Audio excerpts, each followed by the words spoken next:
अच्छा, आशी के सारे स्क्रू ढीले है ऐसा। चलो आशी, लो भाई, ऐश करो।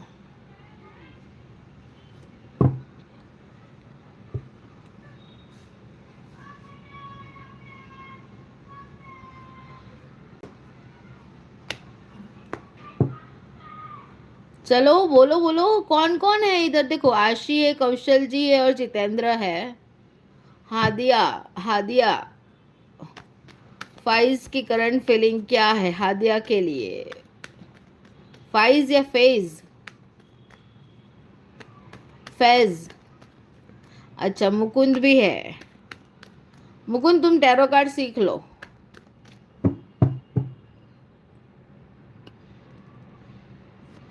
जिंदगी में क्लियरिटी मिल जाएगी।